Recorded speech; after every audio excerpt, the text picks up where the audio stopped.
¿Qué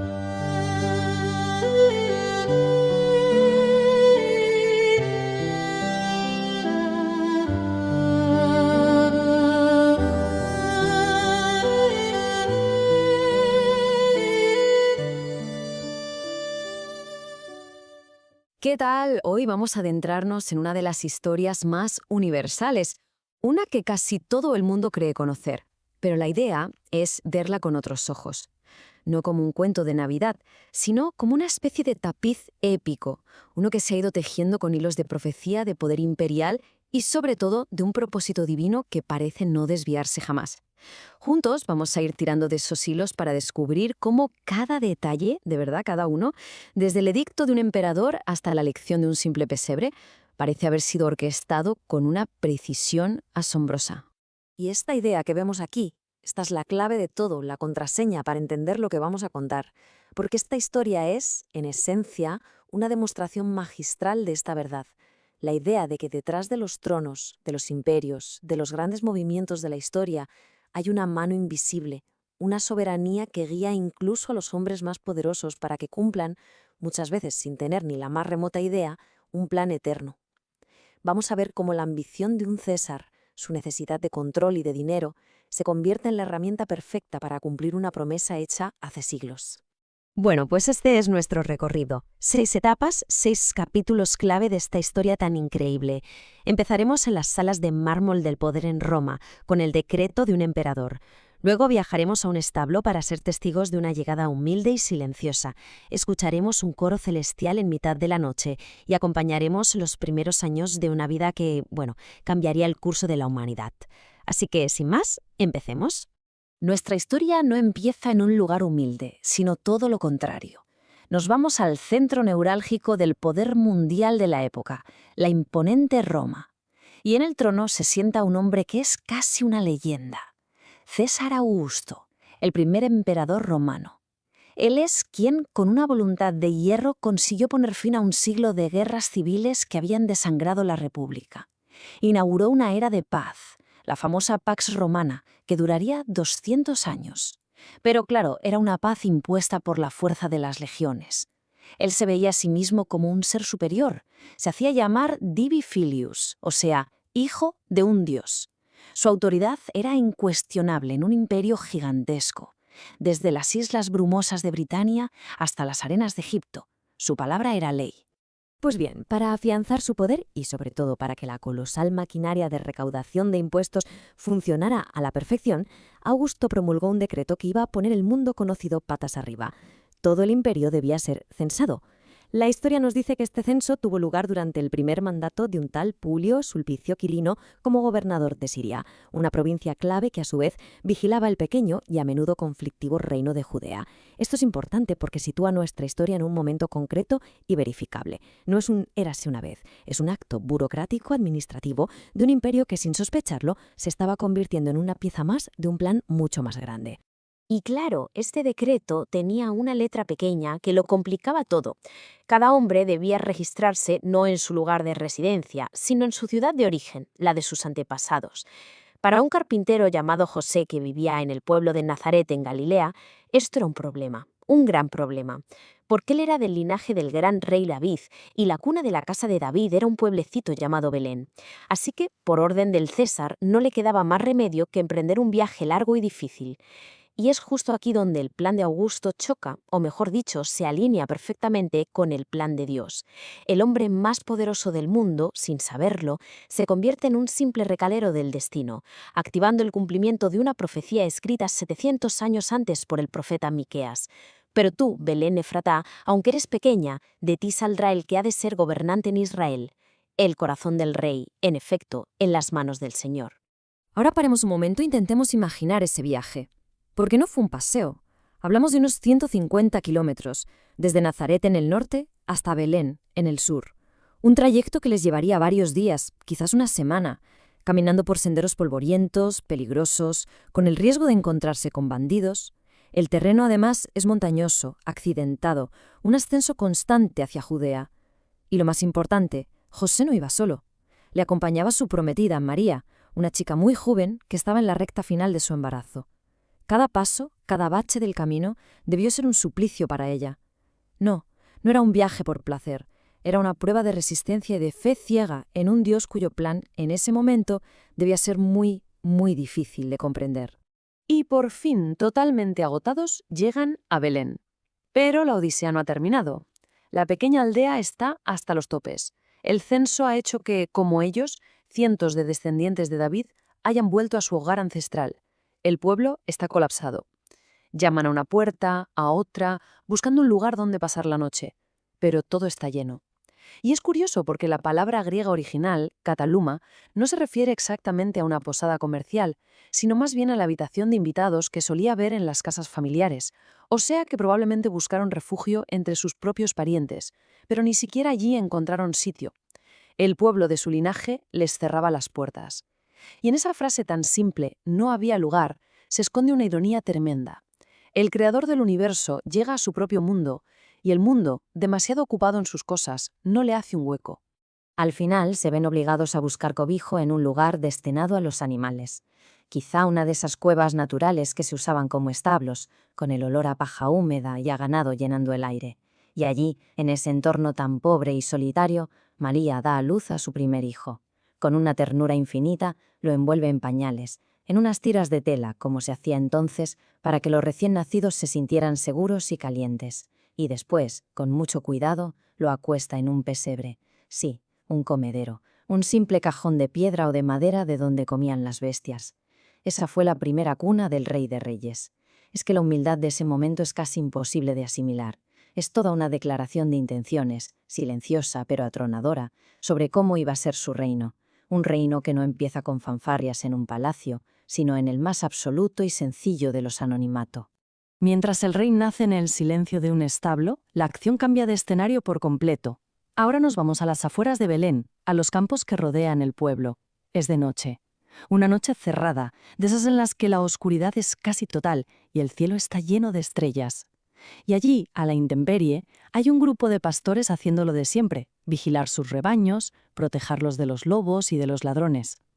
Era una noche más en sus vidas, una noche rutinaria, llena de la calma y los sonidos típicos del campo. Pero esa noche en concreto, estaba a punto de convertirse en la más extraordinaria de sus vidas. Para entender de verdad lo que va a pasar, tenemos que saber quiénes eran estos hombres. Ser pastor en aquella época no tenía nada de romántico, ¿eh? Era una vida durísima. Estaban socialmente aislados, se pasaban semanas enteras en el campo, aguantando el frío, el calor, la lluvia. Eran gente pobre, de la clase más baja, y a menudo la sociedad los despreciaba. Su trabajo les impedía cumplir con todos los rituales religiosos del templo, así que la élite religiosa los miraba por encima del hombro. Se les consideraba poco fiables, hasta el punto de que su testimonio no valía en un juicio. Y sin embargo, a pesar de todo eso, eran hombres responsables, custodios de vida, que protegían a sus ovejas arriesgando la suya propia si hacía falta. Y aquí llegamos a la gran pregunta, al meollo de la cuestión. ¿Por qué a ellos? Con tanta gente importante en el mundo, ¿por qué el anuncio más grande de la historia no se le da al rey Herodes en su lujoso palacio de Jerusalén? ¿O al sumo sacerdote en el templo? ¿Por qué se le da la primicia a un grupo de hombres anónimos, marginados, olvidados? Pues la respuesta nos revela el carácter de este nuevo reino. Dios elige soberanamente a los humildes, a los que no cuentan para nadie, para que sean los primeros testigos de su gloria. El mensaje no fue para los sabios, ni para los ricos, sino para unos pastores y, como veremos más adelante, para unos sabios que venían de muy lejos.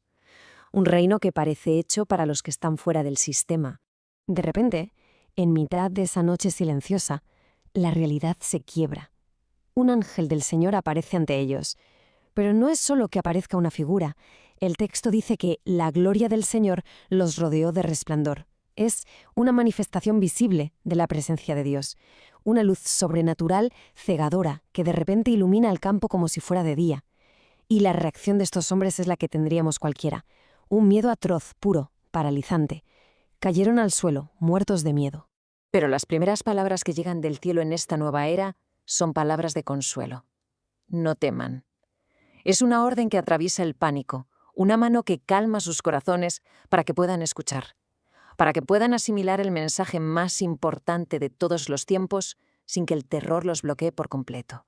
Y aquí está, el núcleo del mensaje, el corazón de la buena noticia. Y merece la pena pararse a analizarlo, porque cada palabra pesa una tonelada.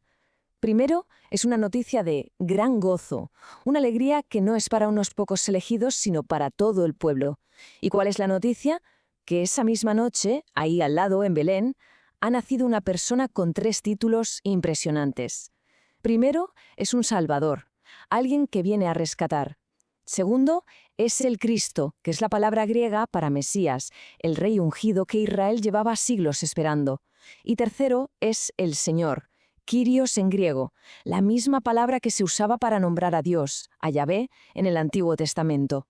Es una afirmación directa y brutal de su divinidad. Vale, pero ¿cómo iban a reconocer a este Salvador, a este Mesías, a este Señor? ¿Cuál sería la señal? El ángel les da una que es desde luego completamente desconcertante. No busquen una corona ni un palacio. La señal es la humildad en su grado máximo. Encontrarán a un bebé, les dice, envuelto en pañales, acostado en un comedero para animales. La señal era tan extraña, tan paradójica, que era imposible de confundir. Nadie más estaría en esas condiciones. Y ese es el milagro. El creador de las galaxias se encuentra en el lugar más bajo y humilde que uno pueda imaginar. Por si el mensaje de un ángel no fuera suficiente, de repente el cielo entero parece abrirse. Junto al primer mensajero aparece no un grupito, sino un ejército celestial, una multitud de las huestes celestiales. Y aquí hay una ironía muy potente.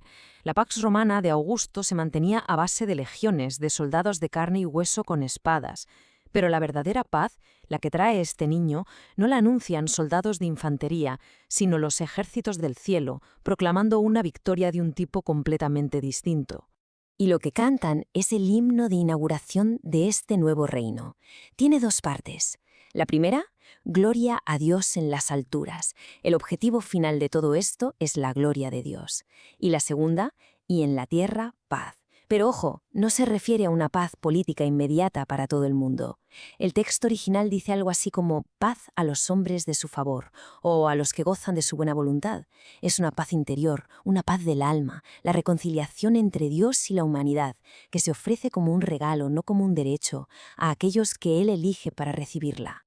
¿Y qué hacen los pastores después de semejante espectáculo? Pues no se quedan ahí debatiendo si ha sido un sueño o no.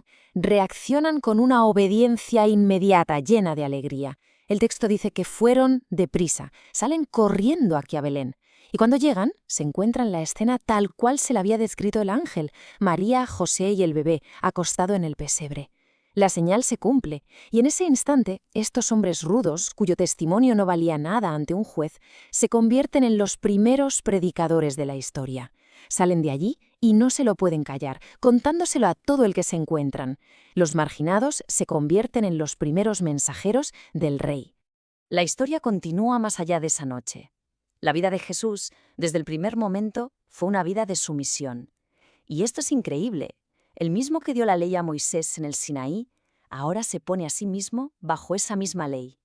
Empieza a cumplir cada pequeño detalle, cada rito, para así poder, un día, liberar a los que vivían esclavizados por ella. José y María, como buenos judíos piadosos, cumplen con 3 ritos que eran fundamentales.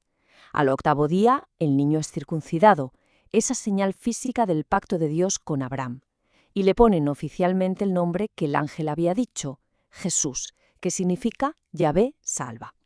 40 días más tarde, suben al templo de Jerusalén para 2 ceremonias a la vez. La presentación del primogénito, porque la ley decía que el primer hijo varón pertenecía a Dios y había que rescatarlo simbólicamente, y el sacrificio de purificación de María para declararla ceremonialmente pura después del parto. Y es justo en este sacrificio de purificación donde se nos revela un detalle que te encoge el corazón. La ley decía que había que ofrecer un cordero de 1 año, que no era barato, pero la misma ley, en su misericordia, tenía una cláusula para los pobres. Si una familia no se podía permitir el cordero, podía ofrecer 2 tórtolas o 2 pichones. Y esa fue la ofrenda que llevaron José y María. El rey del universo nació en una familia tan pobre que no tenía ni para un cordero. La paradoja aquí es abrumadora. El que dio la ley ahora es circuncidado bajo la ley. El verdadero Cordero de Dios, el que quitará el pecado del mundo, es presentado en el templo con la ofrenda de los más pobres. El Redentor es simbólicamente redimido por sus padres. ¿Y todo esto por qué? Pues porque con cada uno de estos actos se está identificando plenamente con nosotros, con la humanidad pecadora, pobre y necesitada a la que vino a salvar. No vino como un espectador, sino para meterse de lleno en nuestra condición. Pero en el templo, en medio de todo el ajetreo de gente, de animales para los sacrificios, del murmullo de las oraciones, allí Dios tenía preparados a sus propios testigos. Y no eran los sacerdotes importantes, ni los grandes teólogos. Eran dos ancianos, Simeón y Ana. Dos personas que habían pasado toda su vida esperando y rezando por la llegada del Mesías. El primero era Simeón, un hombre justo al que el Espíritu Santo le había hecho una promesa increíble, que no moriría sin ver al Mesías.